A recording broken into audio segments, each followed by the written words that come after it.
Hi, everybody. Holly Duckworth here, quantum healing hypnosis technique practitioner level 3. And I wanted to talk a little bit today about narcissism.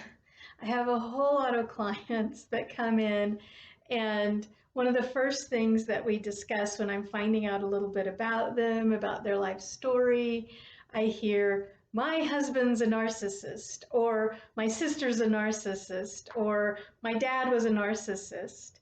And so we've kind of banty about this term, narcissism. So I thought I'd share with you some hacking the psyche tips for how to deal with this narcissist in your life. Okay? First of all, they're not probably technically a narcissist. This is actually a personality disorder in the diagnostic manual for psychologists and psychotherapists. And so what I'd like to talk about first is maybe some things to try to discern if this family member or friend is legitimately suffering narcissistic personality disorder.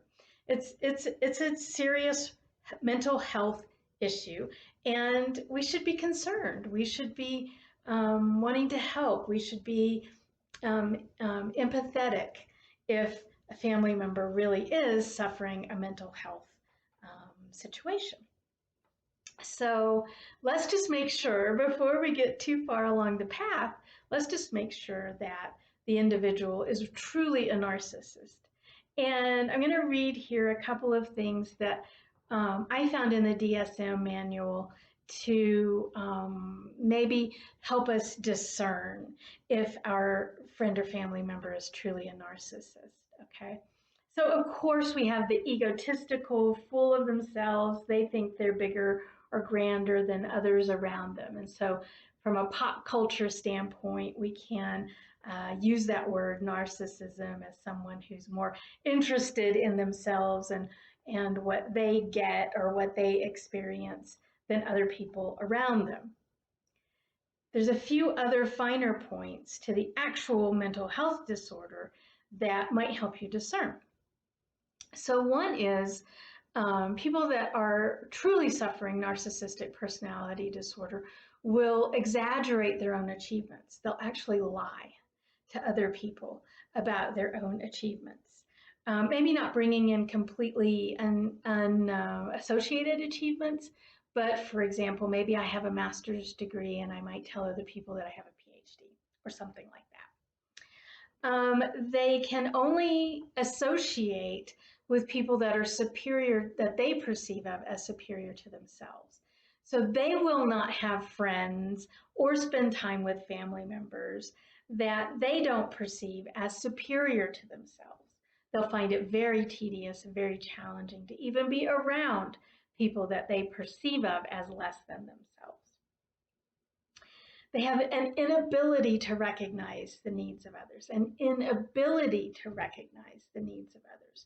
So not only will they not even attempt to be around other people that they perceive of as less than, but they will also not really understand what anyone who might be equal to or less than in their perception, what they need.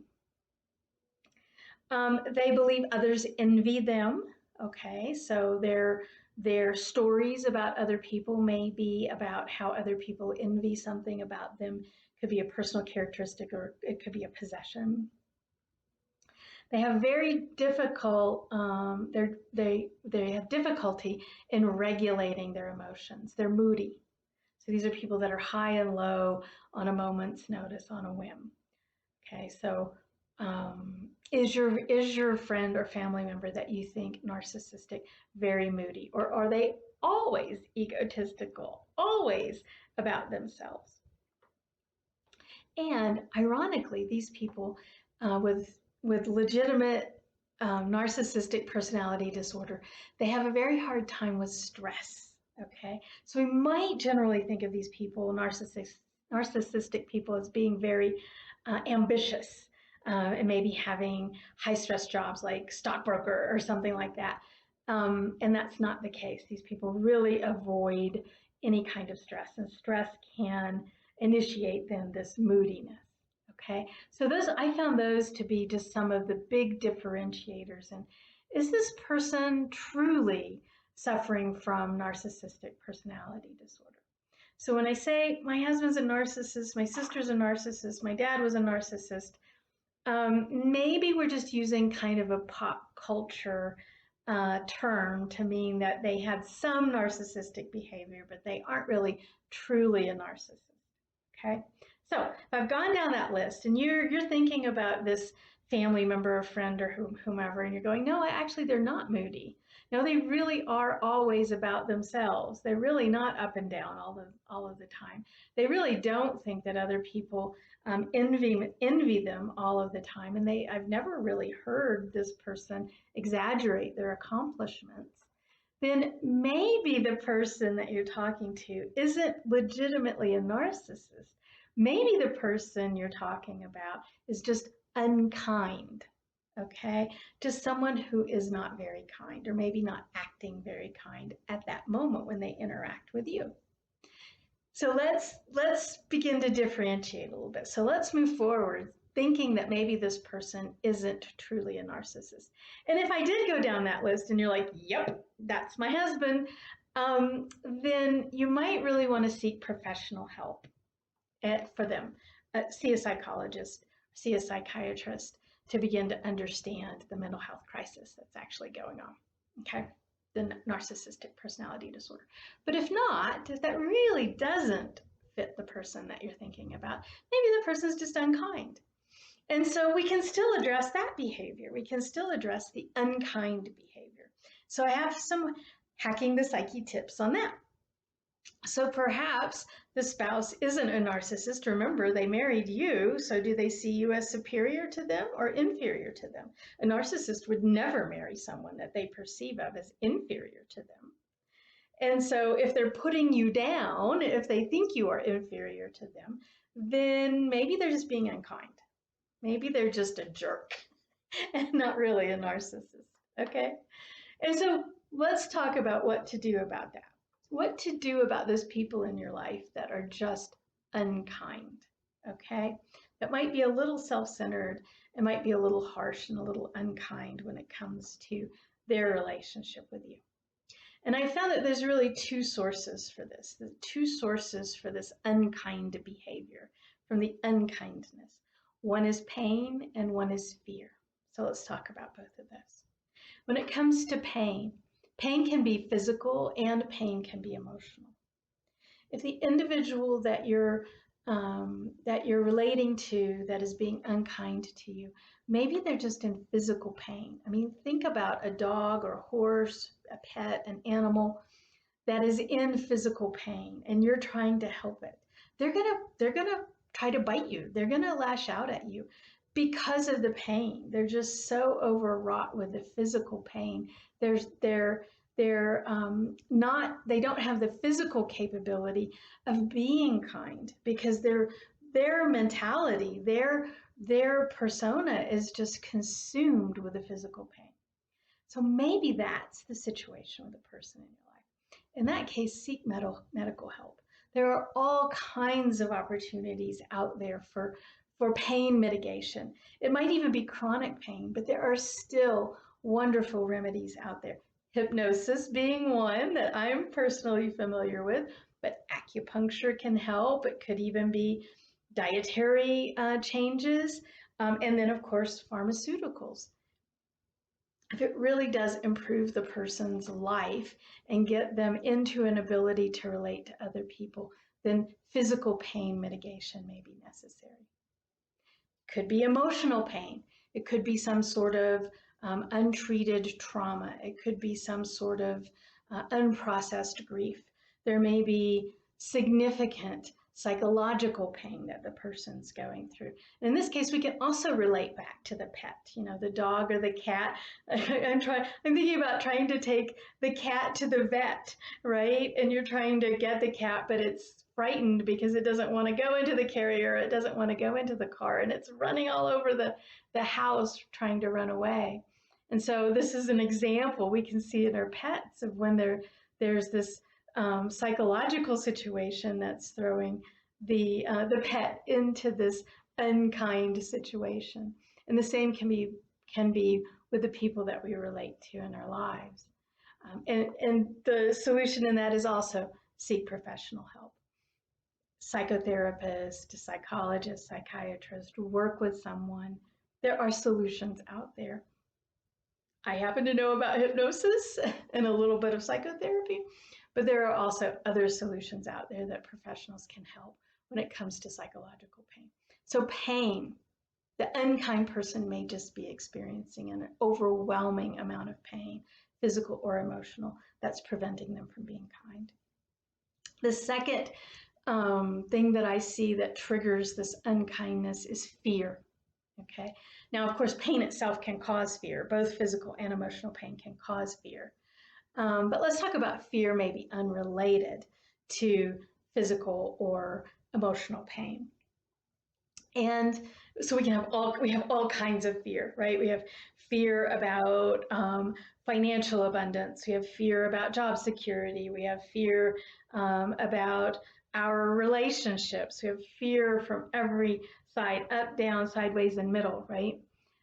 Fear, am I good enough? I have internal fears that aren't even necessarily introduced from external circumstances. So you have all kinds of sources of fear. What I have found works when it comes to mitigating fear is spiritual growth.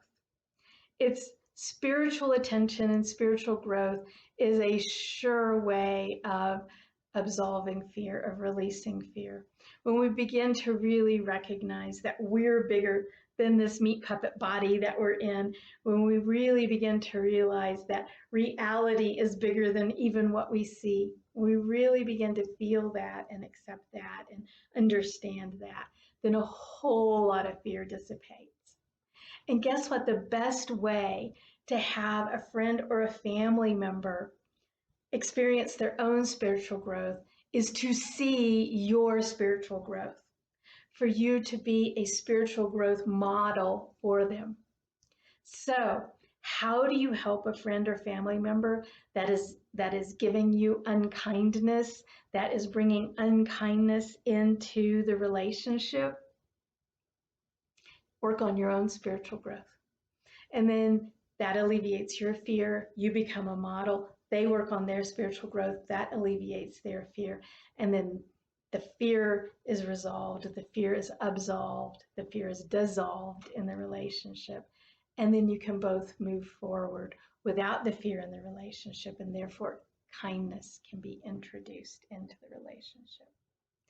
Couple of final tips that I'll leave here for you.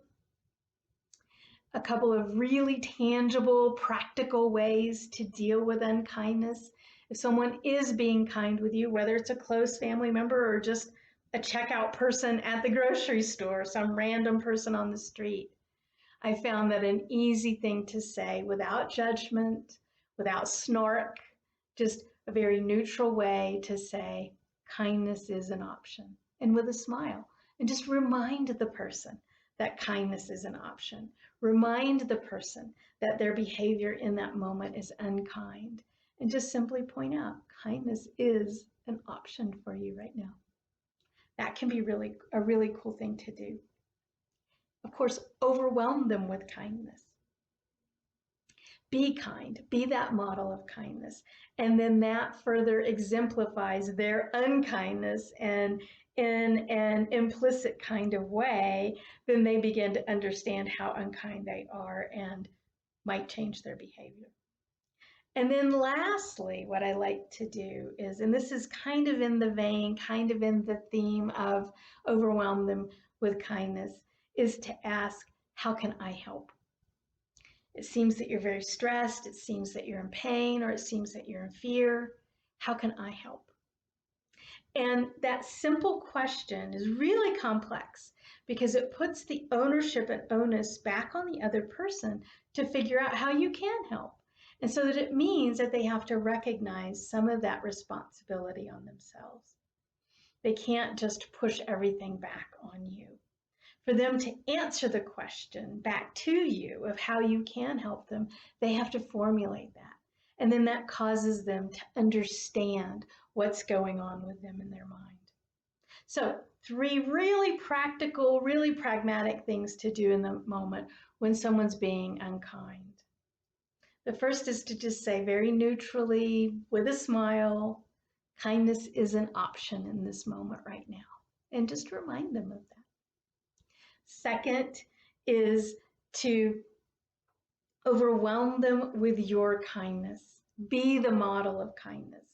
Don't fight fear with fear. Don't fight pain with pain. Fight pain and fear with kindness. It works. It's like jujitsu. And then lastly, just ask, in that theme of overwhelming them with kindness, how can I help? And you're sending the message, I see your pain, I see your fear, and I want to, in this relationship, help alleviate that for you.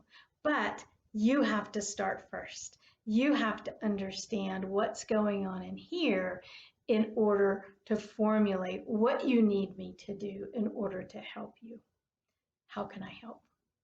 So just a little bit of understanding of what narcissism is and isn't. It's a word we banty about a lot, and maybe a little too much, because it really is a serious mental health issue.